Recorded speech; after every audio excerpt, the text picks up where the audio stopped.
Hey, what's up guys, my name is Angel and today we're going to be improving our farming skills in Minecraft.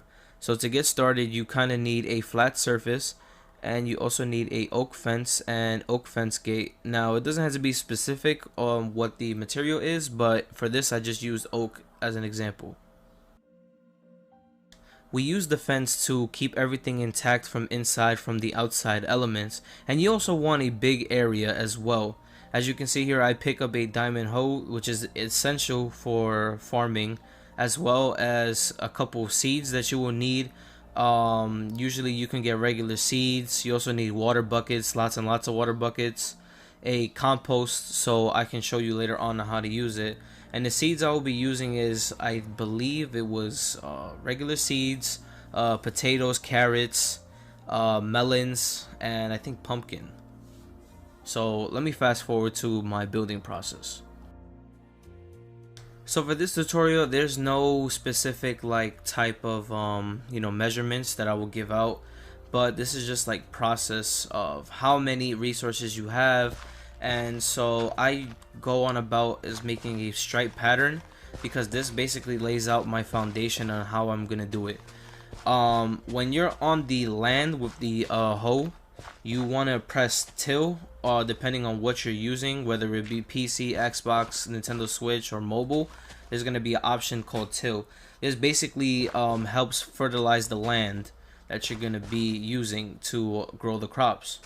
So from here on out, the odd ends of the pattern that I made, I basically just go through and I destroy it all. And because of this, I'm able to fill it in with water, which plants need water.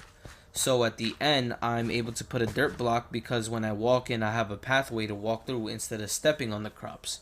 And from here on out, I just basically fill it in with water, like so. I then once again go back to the process of tilling the land to make sure that I'm able to plant the seeds inside. And for the examples I'm using are seeds, potatoes, carrots, and I believe melons and pumpkins. We will see later on during the video. After that's done, you kind of want to just start from one corner at a time, and from here on now I actually start planting the regular seeds. Regular seeds give us wheat, and you'll see later on in the video what I use the wheat for. It has many purposes. You can make bread, or you can also use the component to make I believe a cake. And the process right now is to just keep going and going in a stripe pattern. Next, I put in potatoes. Potatoes are actually used to make baked potatoes, which is a good food source, as well as you can use them to breed pigs. And it's honestly it comes in abundant once it's fully grown. So potatoes are a very good food source. So for here, I put the carrots. Carrots are also a good food source, and they're used to breed pigs. I believe if you take a bunch of gold nuggets, you can make a golden carrot, and you use them for specific potions.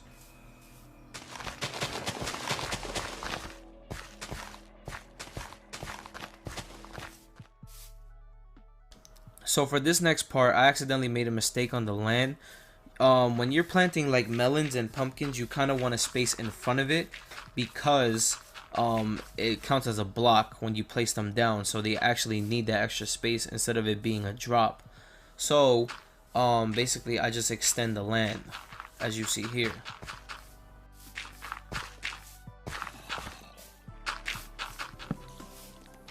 Also, you don't want mobs spawning in. As you can see here, I have a zombie and a spider, so you kind of want to just brighten up the place. You can use glowstone, as I'll show you later on in the video, or if you don't have the necessities for glowstone, you can always put torches down. So for this, I actually went ahead with the glowstone method, and it actually brightens it up very much, so that I can basically just have no mobs spawning in, and I can actually see what I'm doing if it's dark out. And here's the end results.